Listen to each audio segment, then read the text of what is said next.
The alliance of the three brothers, sons of King Al-Adil, did not last long after the departure of the Fifth Crusade, and soon conflict broke out between Al-Muazzam Isa and Sultan al-Kamil. Al-Muazzam Isa sought the help of Sultan Jalal al-Din Khwarazmi, ruler of the Khwarezmian Empire, while Sultan al-Kamil sought the support of Emperor Frederick II of Germany and Sicily, who was known for his sympathy towards Muslims, making him a target of suspicion from the Church.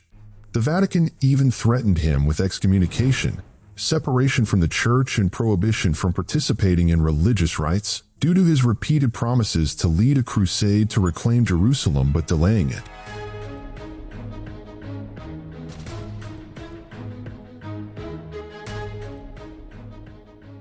However, at the request of Sultan al-Kamil, Frederick II led the Sixth Crusade alone in 1228, which was described as the most surprising of the Crusades. It was the only crusade to leave without the Pope's blessing, and it consisted of only 600 knights, carried by a modest fleet.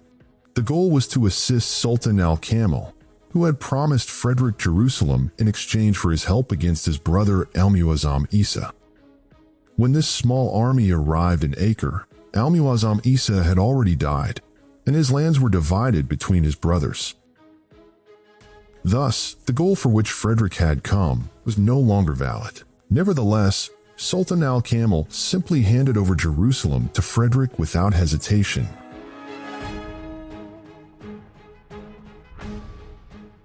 Thus, Frederick II achieved the ancient Crusader dream without the support of the Church, without battle, and without shedding a single drop of blood, relying solely on the weakness, negligence, and disregard of Sultan al-Kamil, who handed over Jerusalem to the Crusaders for free, as if he did not recognize its value or the sacrifices made by men who gave their lives to liberate it. Jerusalem remained under Crusader control as internal conflicts within the Ayyubid dynasty intensified, lasting until Sultan al-Kamil's death in 1238, and King al-Nasir Dawood, the son of Al-Muazzam Isa, managed to liberate Jerusalem in the following year, 1239, to rectify what his negligent uncle had corrupted. However, the internal conflicts within the Ayyubid house continued. In 1240, Al-Salih Ismail, the son of King Al-Adil, allied himself with the Crusaders against Al-Salih Najm al-Din Ayyub, the son of Sultan al-Kamil, and ceded to them all the lands west of the Jordan River, including Jerusalem. Thus, Jerusalem returned to the Crusaders once again on a silver platter due to the fighting among the weak Muslim rulers who were pursuing their personal ambitions.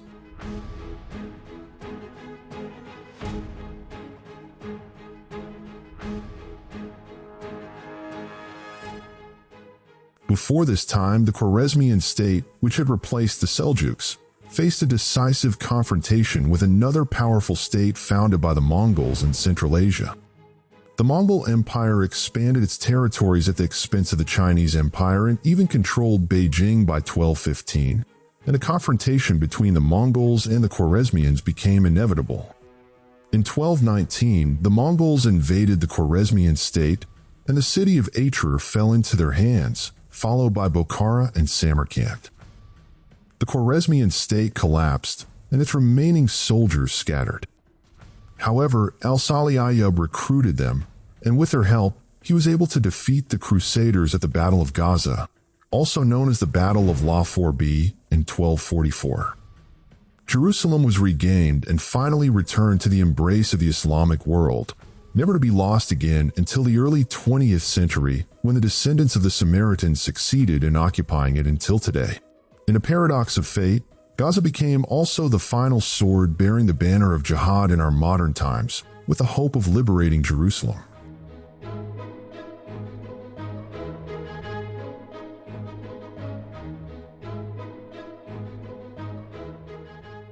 The Christian world did not stand idly by in the face of the victories of the Ayyubids and Khwarezmians. In 1249, they launched the seventh and final crusade, led by King Louis IX of France, with the blessing of Pope Innocent IV. The Crusaders attempted to persuade the Mongols to ally with them to encircle the Islamic world, but the Mongols rejected the offer, as they had their own plans. The crusade embarked with a large fleet, and several Crusader barons from the Levant, along with the Knights Hospitaller and the Knights Templar, sailed from Acre to join the campaign in Cyprus before heading toward Egypt. It is worth mentioning that Frederick II, who had been at odds with the Church, sent news of the crusade to Sultan Najm al-Din Ayyub, giving him the opportunity to prepare for the confrontation. However, at that time, Sultan Najm al-Din was ill, and when the Crusader army landed on the shores of Damietta, the Egyptian army commander Fakhr al-Din Yusuf mistakenly believed that the Sultan had died and withdrew from the defensive line, allowing the Crusaders to enter Damietta without resistance. When Sultan Najm al-Din learned of this, he was furious. He was carried ill to the palace in Mansoura and declared a general mobilization in Egypt. The common people gathered for defense.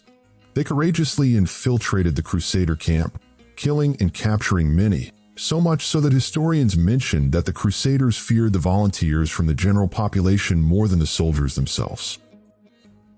A few months later, reinforcements arrived from France, emboldening the Crusaders, who decided to march toward Alexandria. However, Louis IX chose to advance toward Cairo. When the army reached the outskirts of Mansoura, Sultan Najm al-Din Ayyub died. His wife, Shajar al-Dur, hid the news to maintain the morale of the soldiers and sent for Najm al-Din's son, Turan Shah, who ruled the city of Qais and Kifa, to lead the country.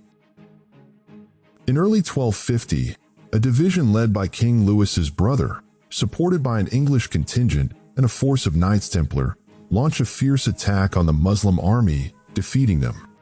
Fakhr al-Din Yusuf, the Egyptian commander, was killed, and the soldiers were scattered, retreating to take shelter behind the walls of Mansoura.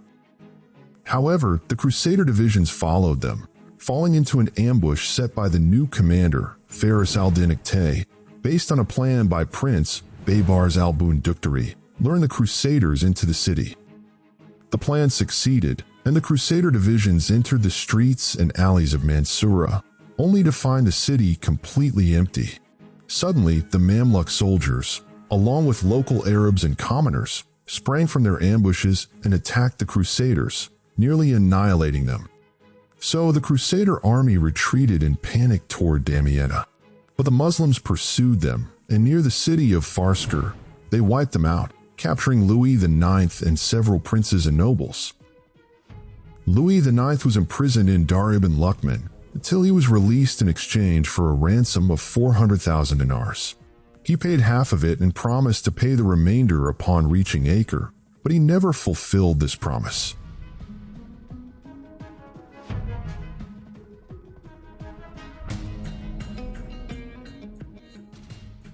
Louis IX stayed in Acre for 4 years among the Knights Templar, calling on the Christian world to send reinforcements so that he could resume his failed campaign, but no one responded to him. It seems that at that time, the Christian world began to enter a new era of awareness, finally realizing that this land is the graveyard of invaders and that its conquest must be achieved through means other than the sword. With the end of the Seventh Crusade, the countdown to the Crusader presence in Muslim lands began, and the Mamluks became the backbone of the Egyptian army. They were descendants of soldiers, most of whom came from Anatolia, and were brought as children and sold in slave markets. However, the Muslim sultans treated them almost as their own children, and they received religious education from scholars and training in combat and horsemanship. Thus, they grew into strong, pious, and courageous fighters, earning the title Dawiya of Islam, from historians, likening them to the Crusaders, namely the Knights Templar. Despite Egypt falling into political chaos after the departure of the Seventh Crusade, the Mamluks managed to restore security, tighten their grip on the country, and end the era of the Ayyubid dynasty. They ruled Egypt directly for nearly 3 centuries and indirectly under the Ottomans for over 3 more centuries.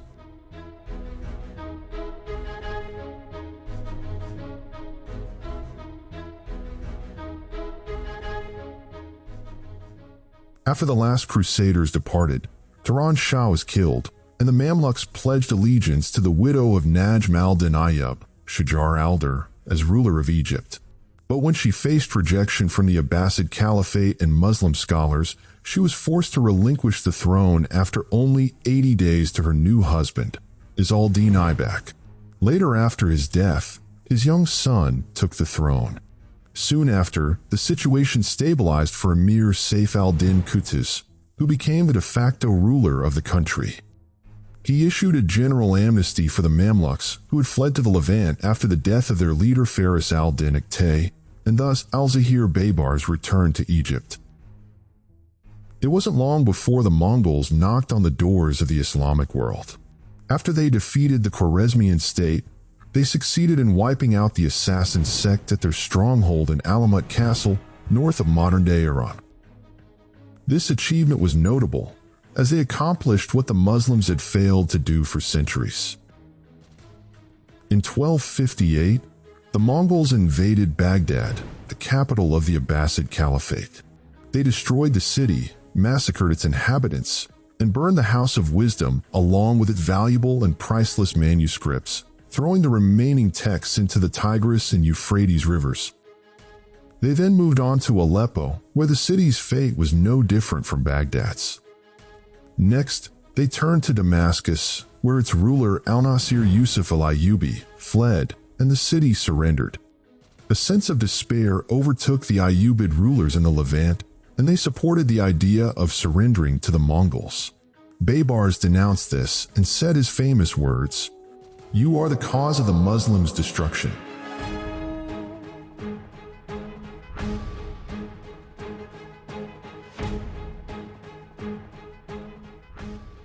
And when the Mongol envoys arrived in Egypt with a letter of threat demanding that Qutuz surrender, he did not flinch.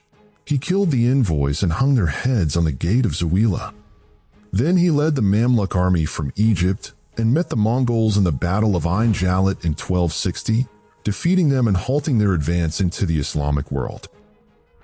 However, on his return to Cairo, Saif al-Din Qutuz was assassinated, and he was succeeded by King al-Zahir Rukn al-Din Baybars, who dedicated his life to jihad against the Crusaders, announcing a new era of revival for the age of Saladin and powerful Muslim leaders. Baybars did not accept reconciliation with the Crusaders in the Levant, and he waged wars against them, bringing down their castles one after another. He succeeded in recapturing Caesarea, then Jaffa, and Arsuf. His victories continued until he succeeded in recapturing Antioch in the year 1268. However, Acre remained difficult due to the strength of its fortifications and the desperate defense of the Knights Templar.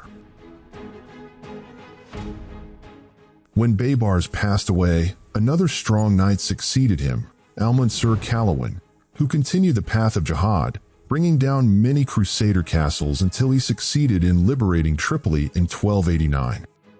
The following year, Al-Mansur Kalawan died, and his son Al-Ashraf Khalil succeeded him. He continued his father's path and decided to retake Acre and expel the Crusaders from their last stronghold in the east.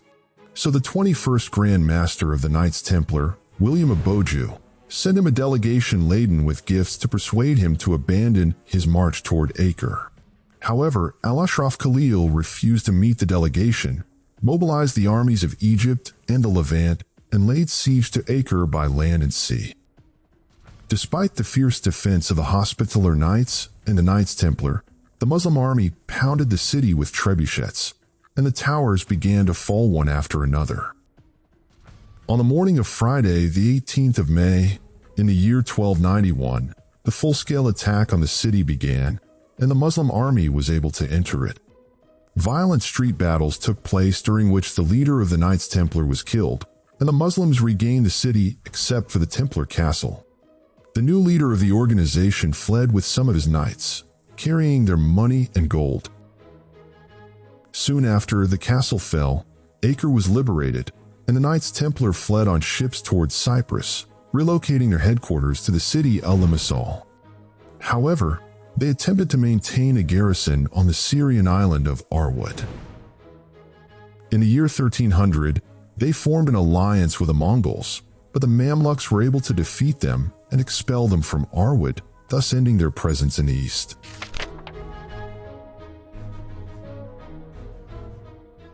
The Crusader presence was extinguished, and the land of Islam was purified from these devils. But devils never tire, and neither do they forget. Similarly, the Crusaders and the Knights Templar did not forget that it was Saladin who had humiliated them.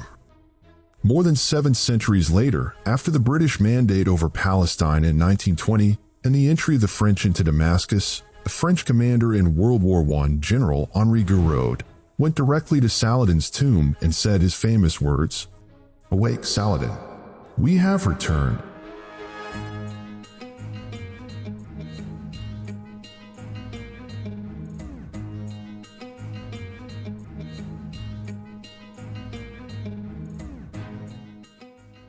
As the military power of the Knights Templar waned, their Western support also began to diminish. However, the dream of returning to the East still haunted them, so they sought to mobilize the armies of Europe. Yet, Europe at that time was preoccupied with internal conflicts and had begun to partially liberate itself from the control of the church and religious rule, signaling the approaching end of the Middle Ages and the dawn of the Renaissance. The Knights Templar thus turned their attention more to the economic side than to the military one. However, their retention of legal privileges sparked the ire of European nobles and kings, especially after rumors spread that the Knights Templar were planning to establish an independent religious state.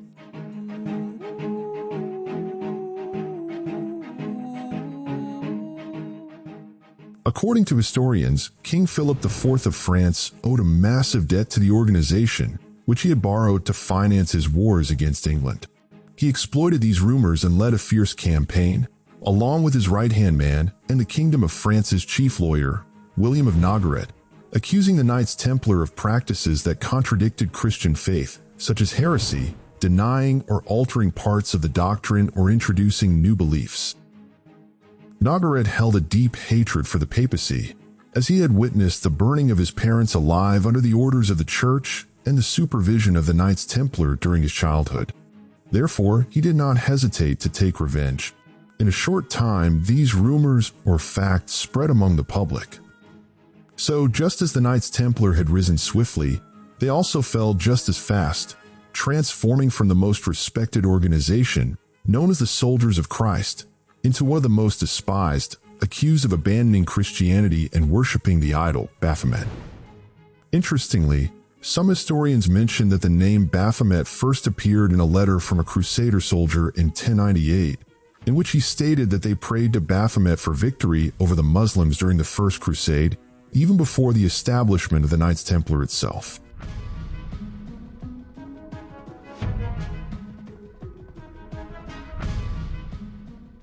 Philip IV succeeded in stirring public opinion and the church against the Knights Templar. In 1307, he issued an order to arrest the Grand Master of the Knights Templar, Jacques de Molay, and several members of the organization. They were subjected to trials, which began with the statement, "God is not pleased with us. We have enemies of the faith in our kingdom."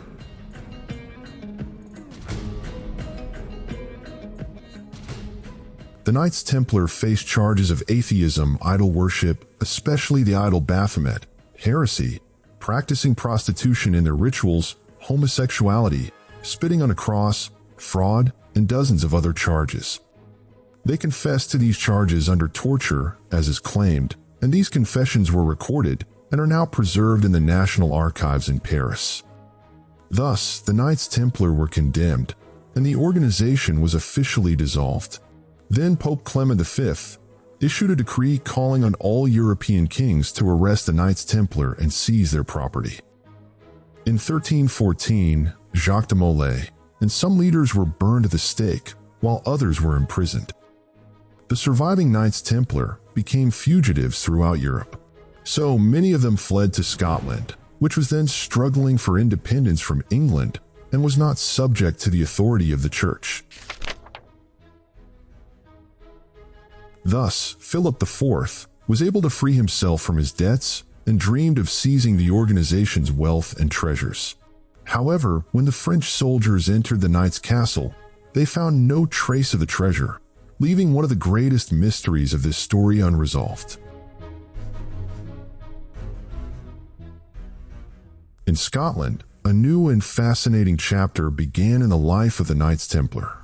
A short time before this, Scotland had entered a state of political chaos, which enabled the King of England, Edward I, to invade and occupy it, annexing it to the English crown in the year 1296. This led to a wave of protests in the country, which soon escalated into a revolution led by Andrew Moray and William Wallace, who succeeded in forming a small army that managed to inflict several defeats on the English, the most famous of which was the Battle of Stirling Bridge, which made Wallace the guardian of the Kingdom of Scotland and its army commander. However, the English later managed to defeat the Scots at the Battle of Falkirk, and King Edward's men continued to pursue Wallace until they captured him in 1305, and he was executed.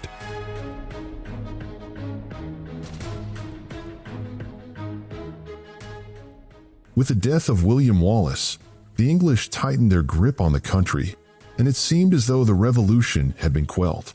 However, the arrival of the Knights Templar, who had fled after the collapse of their organization, breathed new life into the spirit of resistance. They allied with the King of Scotland, Robert the Bruce, and fought a series of battles against England known as the Wars of Scottish Independence, which paved the way for the Knights Templar to later rule the largest country in the world.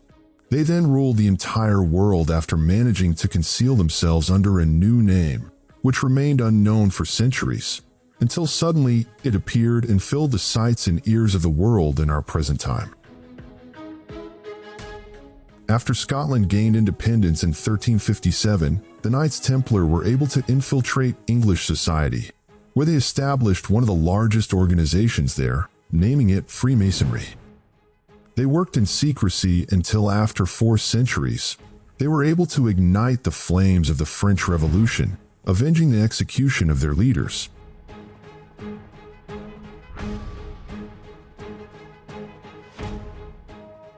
You might think that we have ventured deep into history and that we have diverged onto many paths.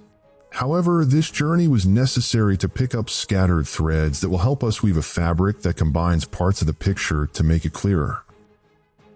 Finally, it is worth noting that although historians disagree greatly on the origins of the Knights Templar and their branches, they often reach opposing conclusions, especially starting from that mysterious period in history. This is because the world only learned about Freemasonry and its plans from the Freemasons themselves after they reached a level of power that allowed them to emerge into the open. However, they were, and still are, so clever that they master the art of obfuscation, manipulating symbols, and mixing truths with lies to ensure no one could link the threads or merge the scattered pieces of the picture. Hence, numerous speculations and contradictory narratives have arisen, and interpretations have diverged. But we will attempt to gather the pieces of the story and organize them logically, hoping that we can understand how the descendants of the Samaritans succeeded in concealing the sun and constructing that diabolical matrix in which most of the world's population lives today.